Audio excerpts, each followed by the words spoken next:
Good morning, everybody, and welcome to Teachers Talk Radio with something, well, I say slightly different. We've done these before, but it's a special one because we are going to be discussing toxic masculinity and gender violence through the lens of Bond. It's a brand new teaching unit from Tooled Up Education, and we're going to be talking this morning to some of the contributors to that unit, which is really, really exciting. You might be watching this live on Twitter or YouTube or LinkedIn. You might be watching it back on one of those channels, or you could even be listening to this as a podcast later on today. So it could be any of those. So if that is you, welcome, and thank you very much for joining us and checking in on this. Now, just as a short introduction, we know that toxic masculinity and the role of particular influencers in the world of social media has been all over the news this week and last week and the week before last. We think about the case of Andrew Tate, for example, his arrest, his influence as one of the most Googled men on the planet, the subject of worldwide discussion, particularly in schools and amongst parents and, well, amongst kids as well. So this morning, we're going to discuss how often the onus falls on schools and on teachers, on PSHE teachers to tackle topics like sexism or misogyny or gender-based violence, and that can be really tough.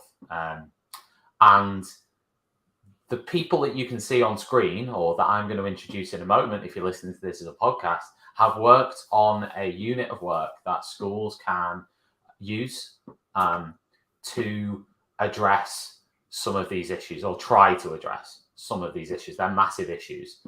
And we've got Ian, who is an academic at Roehampton University. And we also have Dr. Ellie Hansen, who is a clinical psychologist who's looking at helping educators look at these issues more deeply. And in fact, I'm going to get your title absolutely right, Ellie. You're an independent clinical psychologist preventing sexual harassment and abuse in schools, and how schools can respond effectively to issues relating to that. And you also work in PSHE, with the PSHE Association as well. So amazing guests to sort of discuss this topic with.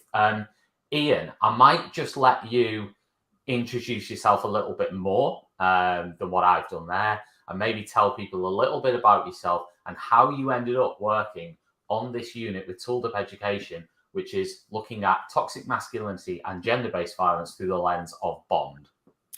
Thanks, Tom. Yeah, so as Tom said, my name's Ian Kinane. I work at the University of Roehampton in the School of Humanities and Social Sciences. And there I'm the general editor of the International Journal of James Bond Studies, which people always sort of balk at me when I say, but it is in fact an actual thing. It's an academic peer-reviewed journal dedicated to all aspects of the James Bond franchise, research into all aspects of the James Bond franchise. And that's something I run out of the university there. I first got involved with Tooled Up Education and with Kathy when she contacted me about another strand of Bond research. And she told me a little bit about Ellie's work and sort of pitched this idea to me that actually it would be really good if we could kind of come together as a sort of a triumvirate, so to speak, me with my sort of literary critical analysis hat on, Ellie with the kind of clinical psychology hat on, and then Kathy herself with the kind of criminologist educationalist hat on. And we sort of got together and sort of started talking broadly about how we might tackle these issues and whether or not the kind of popular cultural icon of James Bond might be an appropriate lens or avenue through which we can do that. So a couple of years ago, we organized a sort of almost a kind of a summer school workshop between the three of us, where we hashed out a lot of the ideas, which basically amounted to us sharing, in essence, our own kind of three various approaches to these ideas, and seeing if we could synthesize ideas in a way that would be beneficial, advantageous to teachers who, as you said, Tom, in your intro, who often are landed with the burden of having to kind of carry these lessons. So really taking my kind of own interest in Bond studies and James Bond studies, and with the kind of the mandate from the university to do more impact and outreach work, to get involved with our kind of local and national and sometimes international communities, this really was a no-brainer in a sense. being asked to kind of bring to bear my research and my kind of knowledge on the Bond franchise. It really is a kind of a joy in that sense, and getting to work with both Ellie and Kathy in a sense, and learning from them as well how they would view certain things in the Bond franchise, perhaps that I've kind of looked at for many years at this point. So it's been this real kind of meeting of the minds when it comes to synthesizing interdisciplinary approaches. Yeah, I mean, we're going to sort of dig into the unit itself. I don't know whether you probably do know this, Ian, but how many lessons are in the unit? How's it structured as a unit of work? Because obviously you've said, you had this initial discussion, you wanted to design this unit, you come up with the idea and whatever. So how is it actually structured?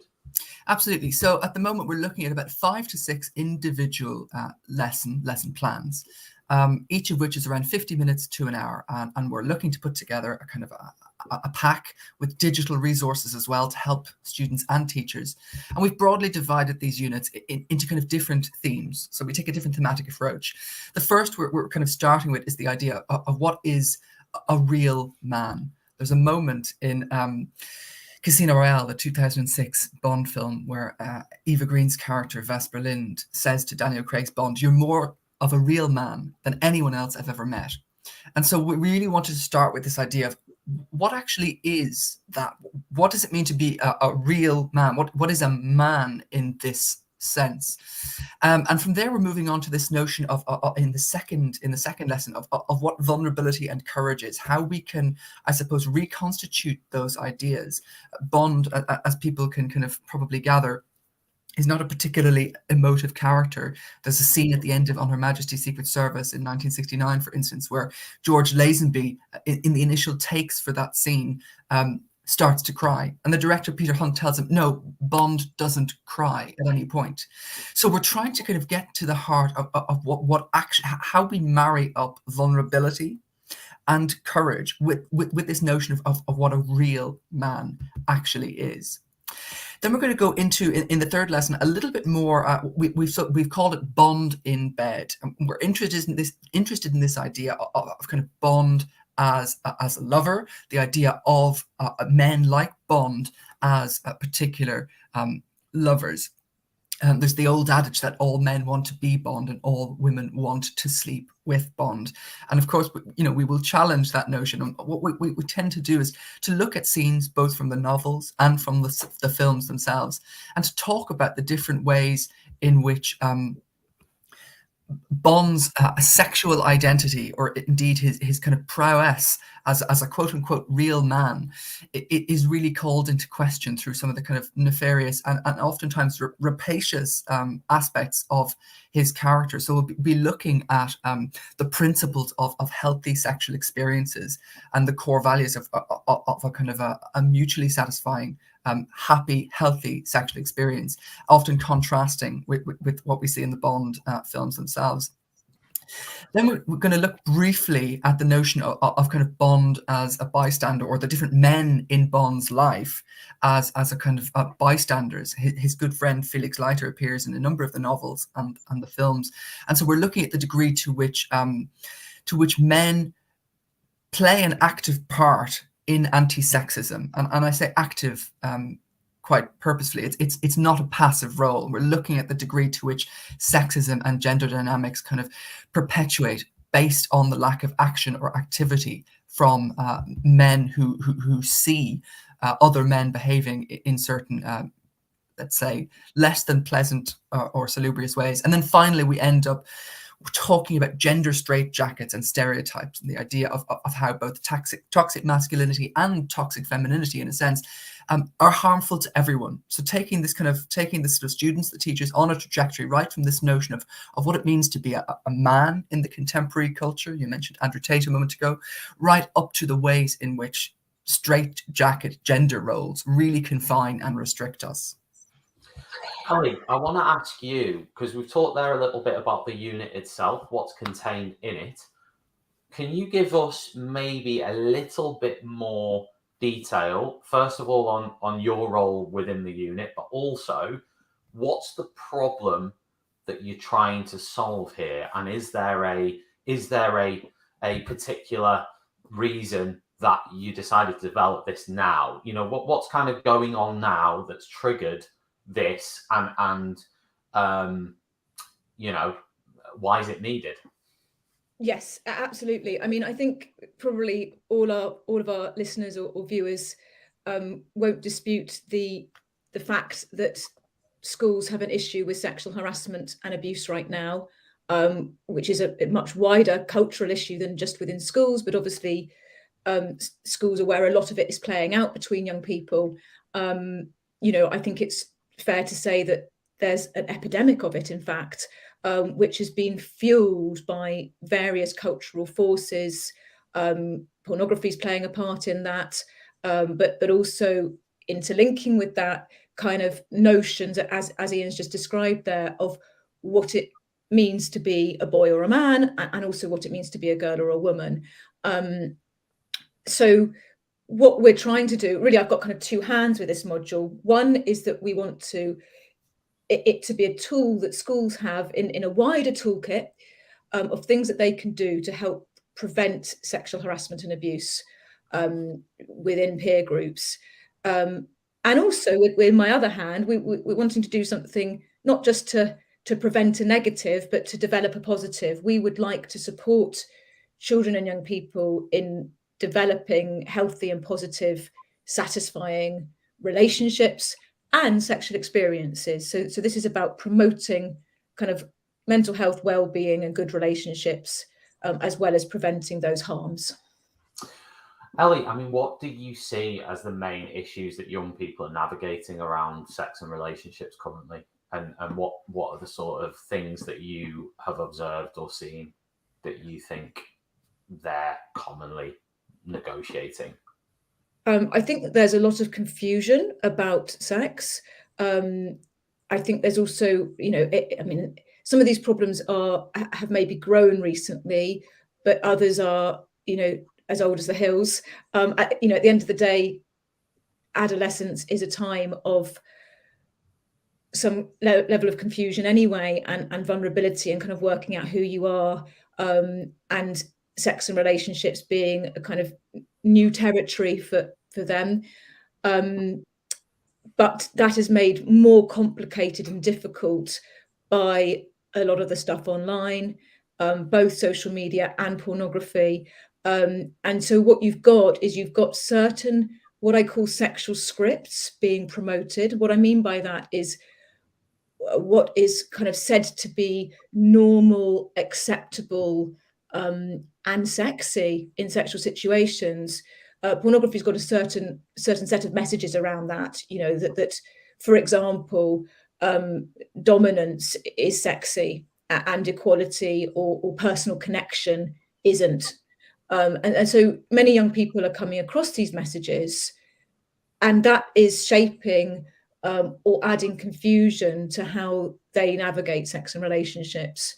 And so what we're wanting to do is to counteract some of that with, well, hang on a minute, what actually makes sexual experiences and relationships satisfying and ethical and good for everybody.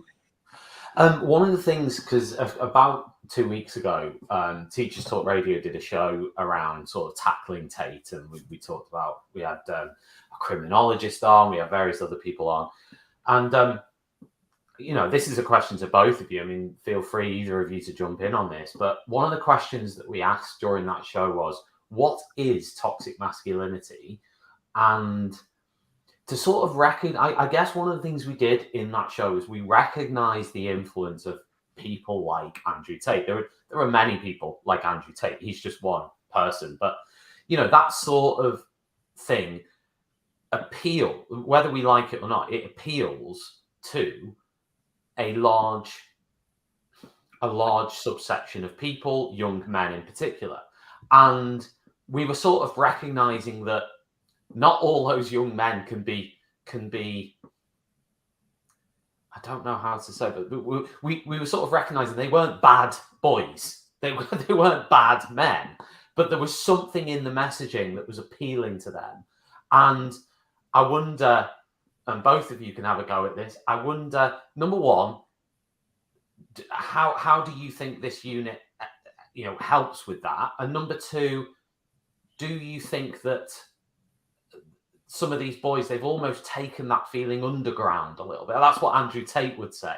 He'd say, well, these boys can't express how being a man anymore, or that's the sort of thing he'd come out with, isn't it? So how do you sort of square that circle? What do you think of that? I mean, do you think that is this a different approach? How do we approach that? Ellie, can I just jump in first to sort of respond to Tom? I guess when we're talking about that kind of definitions of toxic masculinity, I think, Tom, you've drawn attention to something important, that it's not necessarily the case that these are quote unquote wholly bad boys through and through. But I think what we're seeing with the kind of epidemic of so-called what we know as toxic masculinity, it's really about a kind of de facto normalized vision of masculinity that seemed to appeal to a kind of almost throwback vision of a kind of 1950s masculinity, which is why I think which is why a Bond lens is a really good lens to look at through this, because we have someone like Fleming who's writing in the 50s, whose prose style very much matches the kind of pithy, misogynistic sexism of his character. A lot of young people will be shown extracts from Fleming as part of this module, and will probably, rightly so, balk at the degree of distance between how he is writing in the 50s and how they are kind of conceiving or thinking of masculinity today. But to kind of extend this idea a bit more, I think, yes, while they're not all bad men or bad boys, and again, that's something we're very conscious of talking about here, this idea of, hashtag not all men, which is a problematic one in itself. But you can be a quote unquote good guy or a nice guy, which is again itself a problematic term. You can be that and still be subject to the same kinds of ideological patterning, the normalization of certain facets that I think lead to toxic masculinity. So for instance, what we're looking to address, really, the kind of the linchpin of this module really is focusing on a couple of kind of interrelated themes. First of all, the lack of empathy. The lack of empathy in how we deal with one another, particularly in a sexual or romantic context, leads to objectification. It leads to a kind of certain dehumanization, which allows stereotypically men to treat women as objects, or boys to treat girls as objects. Linked to that, emotional literacy, the degree to which, as Ellie mentioned a moment ago, we have a proliferation of images, texts, TV shows, films, music, whatever, that sort of promotes a kind of hyper-aggressive raunchiness, a kind of dominance as sexy, as Ellie said. And nowhere does it seem to cater for or allow for the fact that actually emotional intelligence, emotional connection, emotional intimacy, and indeed emotional literacy is really important. How are you able to read your partner? And hence we see a kind of conundrum emerging of late, particularly around rape culture, the idea of women making accusations against men denying those accusations. Perhaps both parties believe, in fact, that they're absolutely right, but I think that the crux of the issue is the lack of emotional literacy, perhaps on the part of young men, on men, in being unable to recognize certain signs or unable to recognize certain emotional cues in their partners, leads to this confusion. And of course, then, sort of to conclude, this is about broadly building a kind of a digital literacy, an awareness of the kind of textual cultural environment around young people that creates or promotes a vision of a kind of hyper-aggressive and often, hyper-masculinist vision of kind of conquest and domination. So we're really trying to challenge conventional thinking around what might constitute toxic masculinity. And we think this appeal to empathy, this appeal to emotional literacy, this appeal to awareness, making sure that young people realize that sex in itself, the actual act of sexual intercourse, is not the be-all and end-all of that romantic exchange. It's what happens afterwards. It's the satisfaction and the emotional comfort that you experience afterwards, to ensure that you leave that sexual experience with your partner, or however many partners you have, and that you are content, that you are safe, and that your well-being is preserved. Ali, can you expand a little bit on the traits and the things that you think, because a lot of boys might explore a unit like this, they'll go through it, and at the end they've sort of stripped away many of the elements maybe that they were either thinking were okay, maybe they were demonstrating themselves, maybe they'd viewed them in the media and thought, oh, this is okay. So maybe at the end of the unit, they might be going, well, I'm not going to do that anymore. And maybe some of them will go, well, what am I left with? So what is, sorry, these are questions that are just coming into my mind now. So don't feel free to pass, like mastermind style, and we'll go through the right answers. Oh, no, there's nothing I want to pass on. There's a lot here. Yeah. And I think I was just going to say at the end of the unit, if a boy, for example, we're picking on boys, but I mean, I guess girls as well may have some of these views of men or whatever. But let's say a boy has gone through the unit and they've stripped away, as I say, they've sort of, your objective from the unit has been fulfilled in the sense they've recognized, okay, these behaviors are not okay. But then at the end, it's like, well, what is my masculinity? What's left at the end? Well, absolutely. So it's a great question, because actually we are not, our outcomes are not that we strip away from young people, but actually that we enrich young people and give them more options. So what I would argue is that toxic masculinity and toxic femininity scripts are very, very restrictive. They are a set of invitations to young people. And coming back to this point that you made earlier around, the boys acting in this way are not altogether bad boys. I could not agree more that actually, all of us, when we go through adolescence and indeed the whole entirety of life, there's a vulnerability. There's a kind of working out of my identity. And often that's confusing and difficult. And what these scripts offer is a kind of confident, simplistic way through. You can just follow this way of being a man and it's all going to be okay. So you don't show emotions, you're focused on sexual conquest, you're hard, you're cool, you denigrate women. And it's an invitation to go through life like that. But what we're arguing and what we're really showing through these lessons is that is actually, if you adopt that invitation, if you say yes to that, then you're signing up to a set of deficits. You are then not able to easily express your feelings. You might be able to express anger or hostility, but are you able to express love or sorrow or grief? Are you able to show empathy towards those around you and to be kind? Because these are things that all of us, nearly all of us, and there's research on this, most human beings have a set of core values that are very pro-social and caring. But the problem with those scripts is that they basically prevent boys, and like I said, girls as well, acting in line with those scripts. So really, at the end of this module, rather than thinking, well, who am I now? We want young people to end up with, actually, I can do all of those things. And, I can express emotion, I can be kind, I can stand up for other people. And that is part of being a boy or a man or a girl or a woman. Perfect. I mean, Ian, I don't know whether you want to sort of add anything to that there.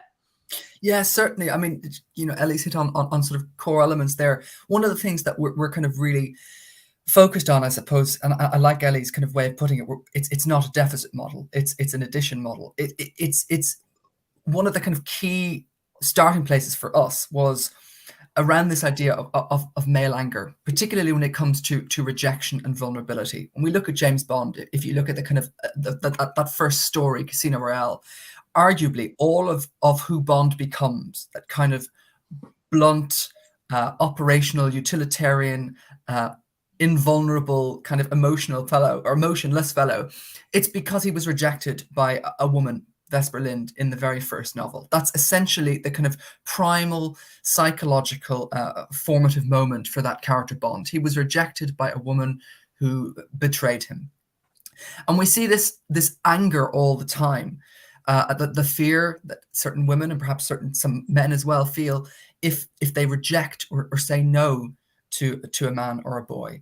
So one of the things we're trying to kind of get at here with this notion of kind of linking vulnerability and courage is that risk of opening up and sort of saying, okay, well, if you want to shoot your shot, so to speak, to use a colloquial, and you are sort of rejected or someone says no, which is their right to do, that you have the resilience and the coping skills to deal with that, and that isn't a knock to you as a man or a boy. It's not a knock to your masculinity, and that actually what we're doing here is trying to illustrate the benefits of opening up versus the dangers of not opening up. We're trying to imbue young people and to help teachers imbue their young students with the tools to help them reflect on and develop their own coping skills, because rejection is a part of life. Be it professional, be it personal, be it romantic, it is just a part of life. And one of the things that I think is often overlooked, particularly around the kind of discourse of toxic masculinity, is that anyone who is propositioned romantically, sexually, has the right to say no. And no is a full and complete sentence in that context. And often, colloquially with the women in my life that I've spoken to, sisters, partners, those kinds of things, you hear that the levels of excuse they need to make up. Oh, sorry, I can't go out with you because I'm with someone else. Or, oh, my boyfriend, there's a kind of almost a need to invent a male protective figure. And this idea that women are objects of barter, objects of exchange between men is really at the heart of, I think, kind of certain facets of toxic masculinity. And it's what we want to sort of disentangle, that young women, young girls have the right to say no, and that should be entirely and wholly respected. And no is a full sentence. And that young men can accept that and can deal with that and move on without it being a knock to their masculine identity. Yeah, I mean, Ellie, just from a sort of psychological perspective, what advice would you give to a teacher who might be teaching this unit? And perhaps one of the questions in there might be, well, no, that's easy for you to say, but like I've been rejected like 10 times because I got spots, and it's like I can't deal with it.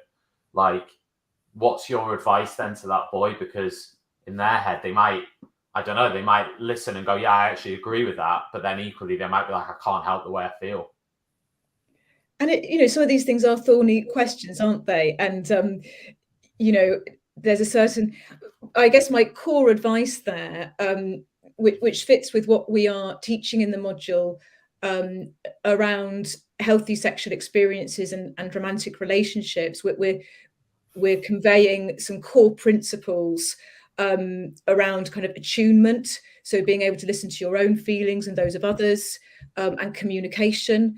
And actually, if we've got a boy who is being consistently rejected, that's not going to be easy, and girls are going to be going through similar situations as well. So I think coming back to Ian's point about resilience, we want, in a way, there's something about, firstly, them having a kind of core self-esteem that can weather that. So even if that girl doesn't want to go out with me, I'm okay. And I can move on, and there'll be somebody else that I can connect with, but I'm also just okay in being who I am. And secondly, there's something about, romance and sexual experiences, a safe place for them to grow and to develop is through friendships. And I don't think we talk about that enough. But actually, again, the research shows that most people have got together with their partner through friendship. They were already friends first. So there might be something with this hypothetical boy who's been rejected 10 times, where there might be a bit of a scattergun approach that he's taking, just asking out lots of girls. But a girl is much more likely to be interested in him if they're already friends. And it's so interesting because pornography pushes certain scripts as well, Tate and a lot of them, about what's sexy and what girls want.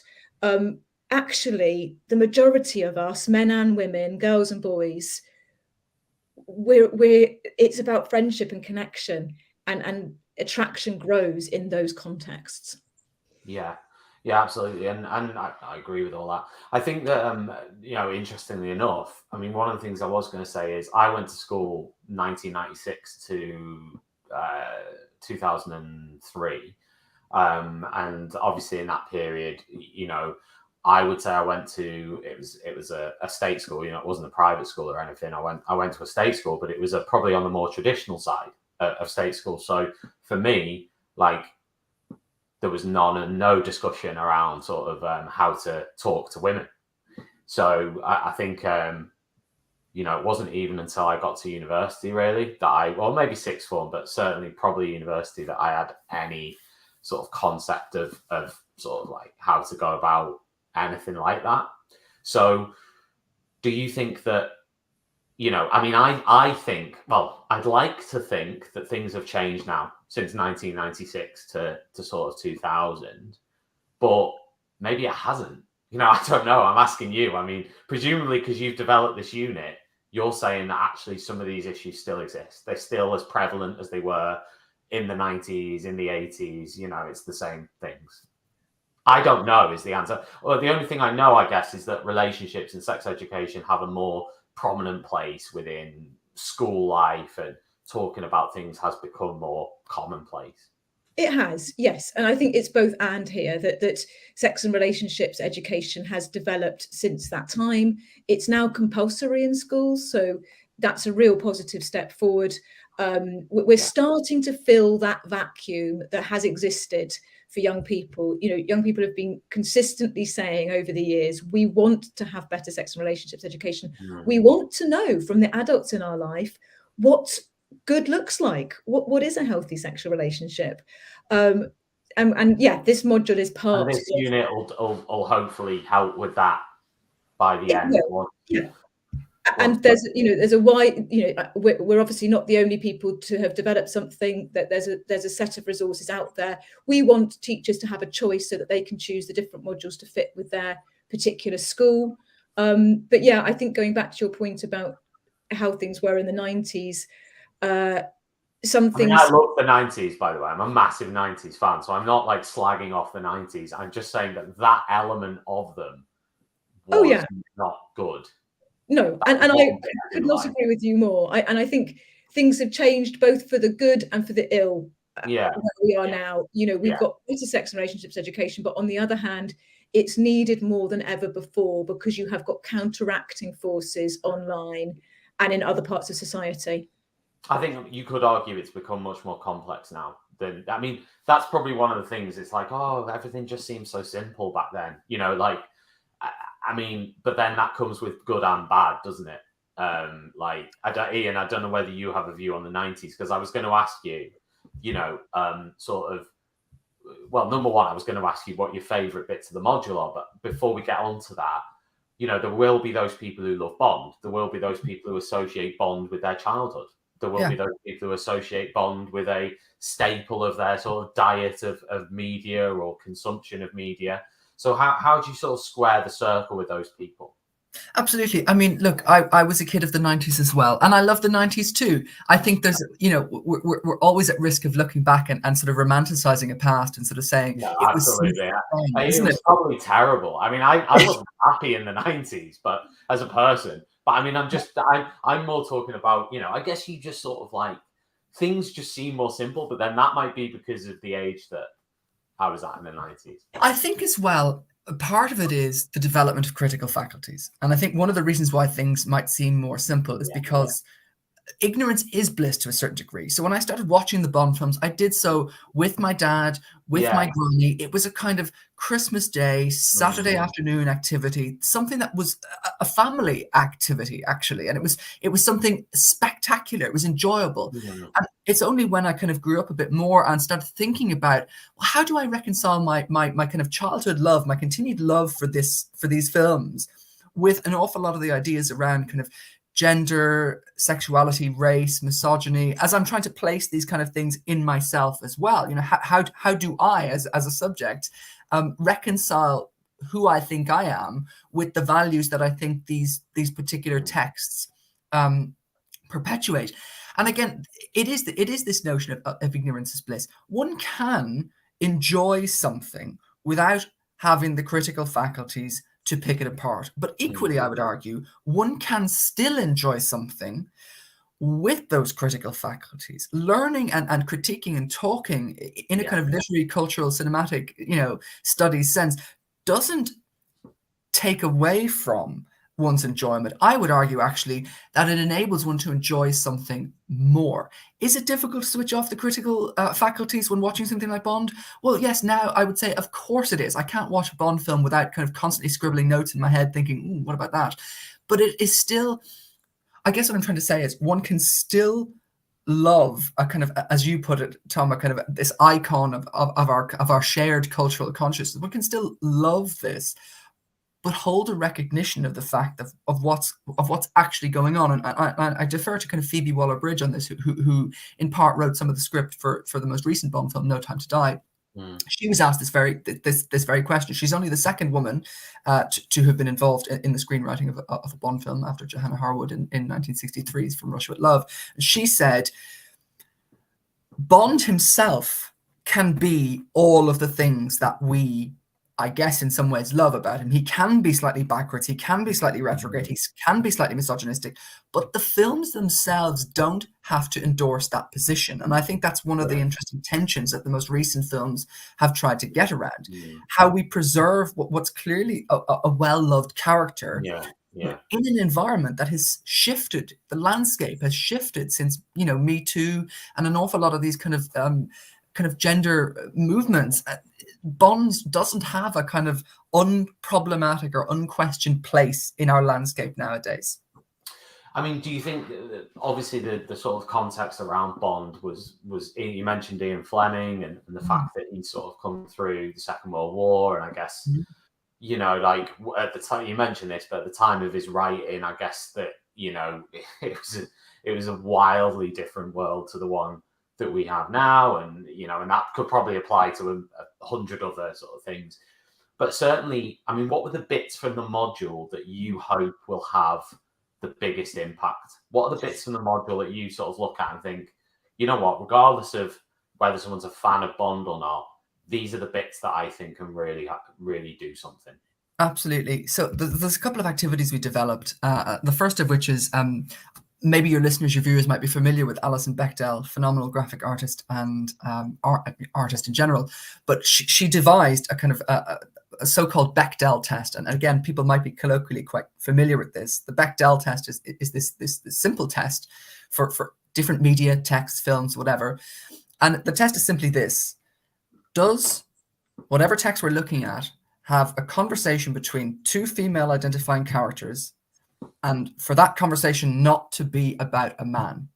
And if the answer to that question is no, then that text does not pass the Bechdel test. And you'd be surprised at how many texts in our kind of cultural landscape do not pass this text. I can think of only Buffy the Vampire Slayer as one text that comes to mind that absolutely does pass this test. And so what we want the young people of this kind of module, of these units to do is to come up with their own equivalent of a Bechdel test around this idea of what does good sex look like? What is the quote unquote optimum outcome? So if sex is not the end, but part of the journey and this kind of, reconfiguration of intimacy, what kind of ideas do these young people seek when they're looking for good sexual intercourse or good sexual practices? And so giving them the tools to recognize, actually, hang on, according to this equivalent of the Bechdel test, according to this test, this doesn't meet my expectations.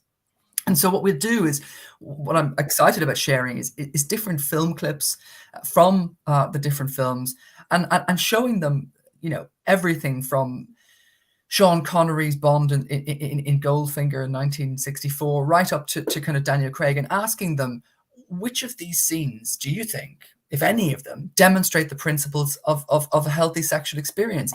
Is this sex consensual? Is there anything about this scene that worries you? Can you elaborate on that? And there's one scene in particular that really had an effect on me, and I think is in some ways the kind of linchpin of my involvement in this project.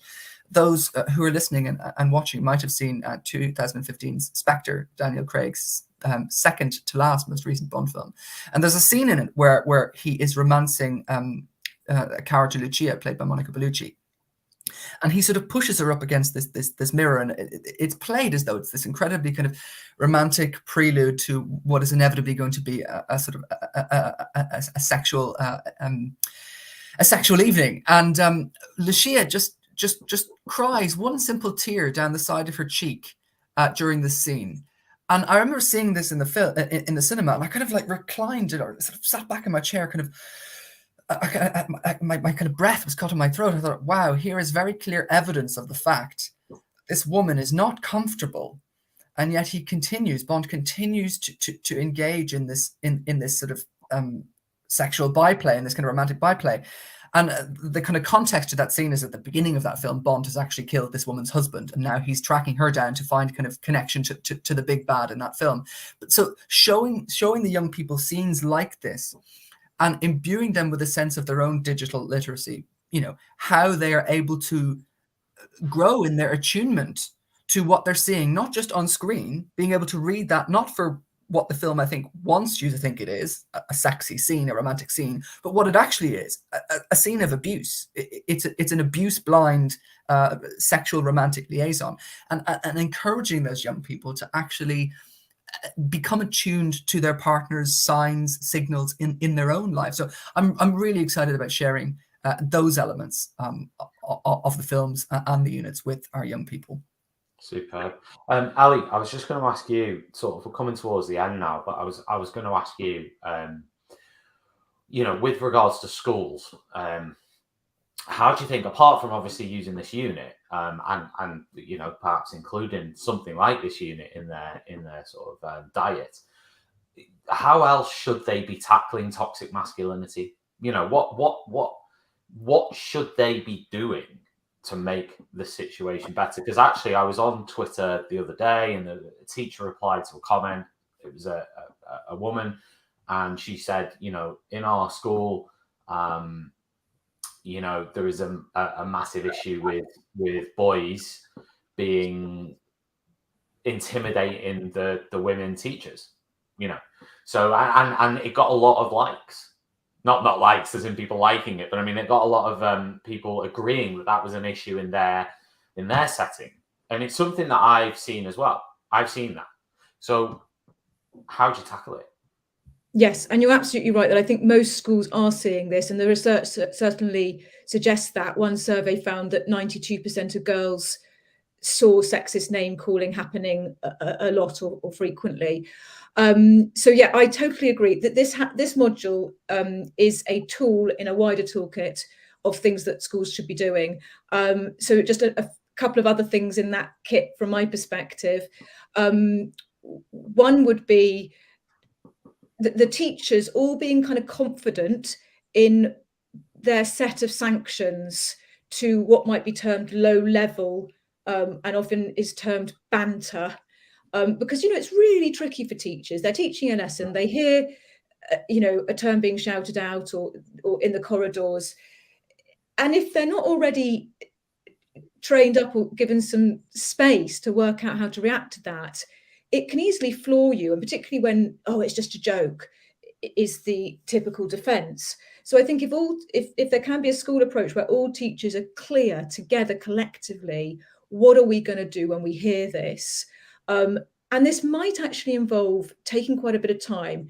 It might be that to get in a zero tolerance approach takes a bit of effort, which detracts from the time that we've got to teach, but is worthwhile in creating this culture. So there's a clear set of sanctions for children talking in this way.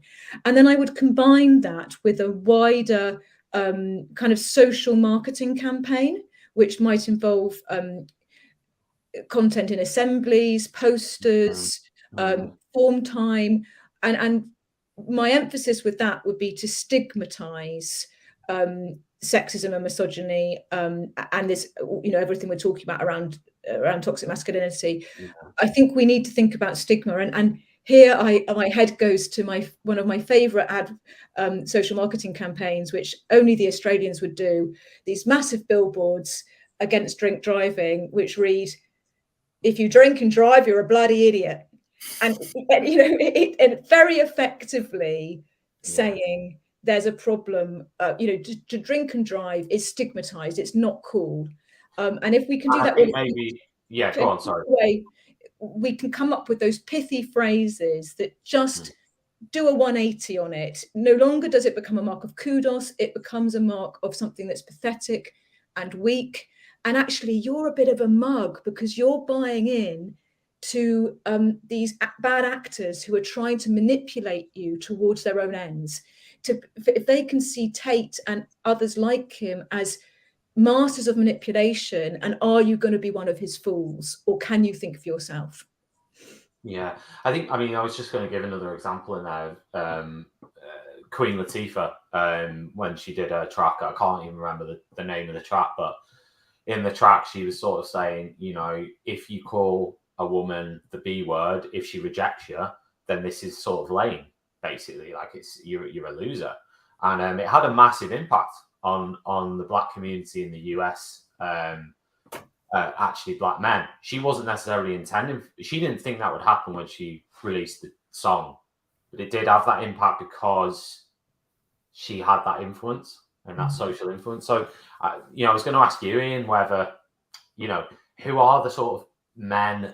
Are there any men that you would sort of put as a counterweight to James Bond? I mean, who? Because the thing is, with boys, they do still probably need certain focus points that they can be steered toward. You need to replace Andrew Tate with someone. So you know what I'm saying? Like ideas are important and great, but they still often need to they'll have role models. Absolutely. And what we said at the beginning about this isn't a deficit model. This is a kind of a reconceptualizing model in a way. So it's not as if we're saying take all of these elements of what you think as a young man constitutes your masculinity, throw them out and create something new. That's not what we're saying at all. Someone like Marcus Rashford, for instance, I think perfectly encapsulates something of this kind of new man in a way. There will be very few men who will be intimidated or put off by the kind of vision of masculinity which Rashford embodies. He's a Premier League footballer, but he's also clearly got a sense of empathy, social and civic responsibility. I don't know anything about his romantic life or his sexuality at all. I'm very much aware of the fact that he is that he's done a great deal of work in terms of encouraging young people to read, in terms of some of the kind of social civic activities that he's been involved in. Someone like that, to my mind, balances a number of the kind of competing elements: sporty, literate, physical, but also clearly interested in the kind of emotional and intellectual expansion of I think Harry Kane would be another. Absolutely. I think there's a number actually of current sort of sports stars who would sort of fit that bill quite effectively. So and actually in the past that probably wasn't the case, which is why, as we were saying, things probably have changed a little bit, where we have got more people of that ilk. Because if you think of 90s footballers, there weren't many, like Vinnie Jones, come on, Vinny, talk about your feelings. He wouldn't go. It's also a particularly unassailable, intimidating vision of masculinity. Me growing up in that era, I think for a while I pretended to enjoy football because that's what my dad liked, right? So I was trying to model myself on this kind of prime example of masculinity. Someone like Vinnie Jones, there's a great schism, a great chasm between my own self-vision of a masculinity, a burgeoning masculinity, and someone like Vinnie Jones. It's almost a kind of too intimidating a leap in a sense. And so no wonder there's this kind of anxiety, particularly among young men. Could you argue that sort of every man's different, I guess? So some people would argue that and say, look, you can be a bit like Vinnie Jones, maybe not grabbing Paul Gascoigne in the way that, but you can be a bit like Vinnie Jones, or you can be, because every personality is going to be different, isn't it? Sure. But it goes back to the point Ellie made at the beginning about scripting. The scripts get you so far. True authenticity, true vulnerability, true masculinity, I think, is when you put down the script, take whatever from it that you think realistically you need, but are vulnerable enough to open up, are strong enough in your own resilience and your self-resolve. And that's terms like strong or strength, they can often be misconstrued. The scripts give us only so much. And the scripts, as Ali said, are limiting. They constrict certain visions of masculinity to the Vinnie Jones types. You know, I didn't have, again, growing up in the 90s, I didn't have visions of masculinity in the way that a lot of young people now do. Harry Styles, for one, he's blending a kind of almost queer aesthetic with a certain sort of rock star, heterosexual rock star aesthetic.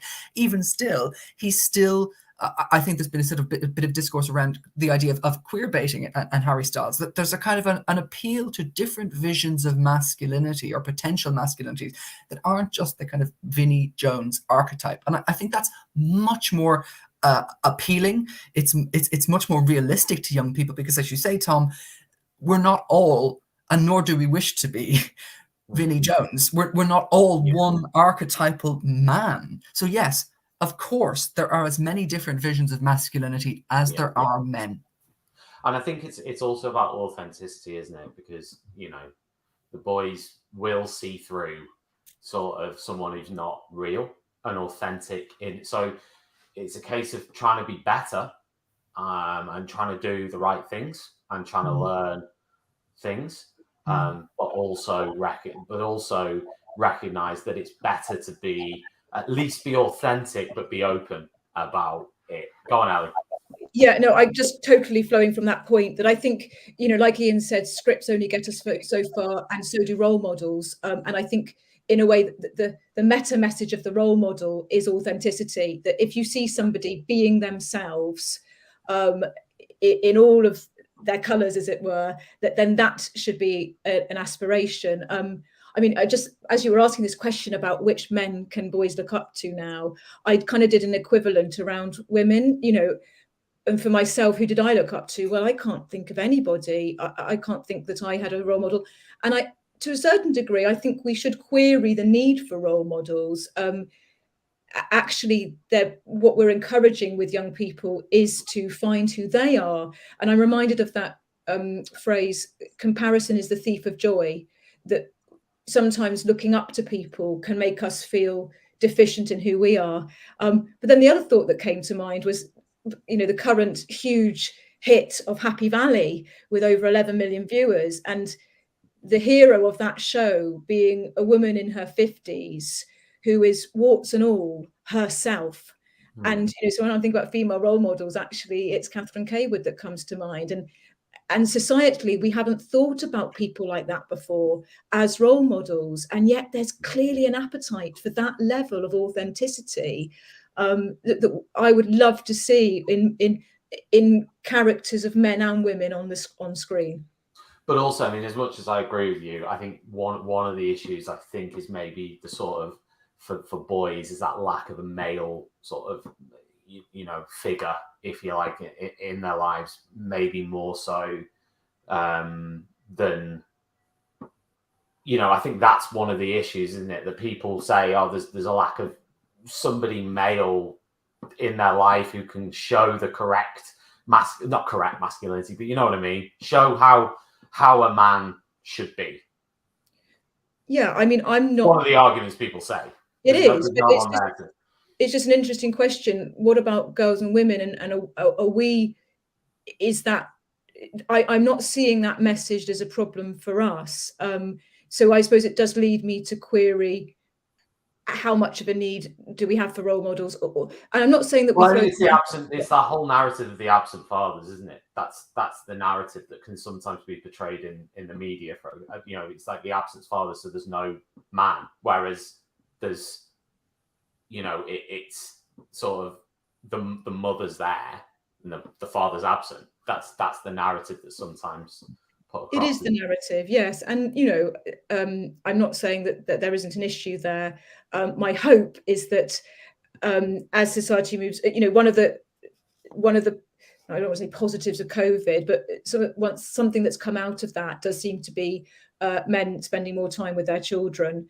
And so hopefully there's less of an absent father issue, but you know, I don't have the stats on that. Yeah, I don't either. Right, I was just going to ask you both, starting with you, Ian, just final sort of message to people who might have listened to this. They're thinking about sort of finding out more, or maybe even using this module that you've developed, what would your sort of final message be to those people?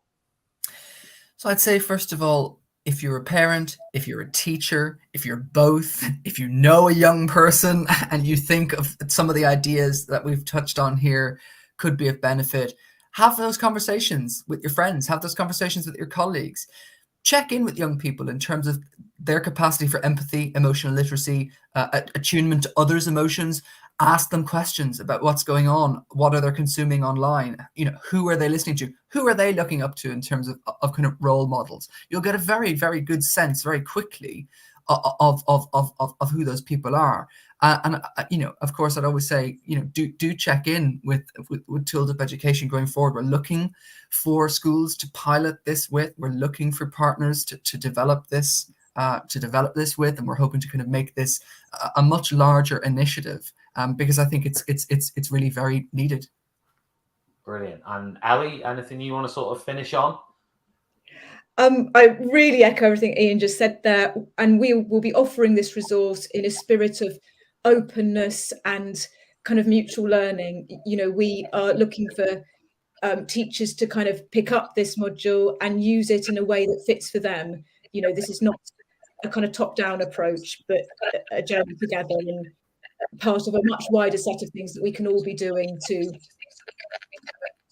prevent sexual harassment and abuse and grow healthy relationships. Brilliant. I don't know why we started getting feedback right at the end. That's really weird. But I'll mute you both. Hang on a minute. There we go. That should work. I'd just like to say a massive thanks to Ian and Ellie for joining us this morning for this chat about the new unit of work that's been developed by Tooled Up Education. You can find out more at tooled-up.com to find out more about the unit, find out more about Tooled Up. The unit's going to be available, as they've just said. They want schools to pilot this with, to work with on it. So if that's you, then make sure you reach out to them. You can also find them on social media at Tooled Up, and you can find out more about the projects there. Give them a follow. Kathy Weston is the director of Tooled Up, so you can find her on Twitter as well at Parent Engage. And maybe if you have any questions, you can also ask her. We have been Teachers Talk Radio. This will be available as a podcast. You might be listening back to it as a podcast, or you might be watching it with us now. Either way, thank you very much for tuning in. As always, every single one of our listeners, we thank you, we commend you, we salute you, and we will be back for more Teachers Talk Radio shows. If you're watching this live, we are live in 2 minutes' time with Jane Ritter. You can listen to her at ttradio.org and click on Listen Live, and she'll be live in about 2 minutes' time. Thank you very much to Ellie and Ian, and we will speak to you very, very soon.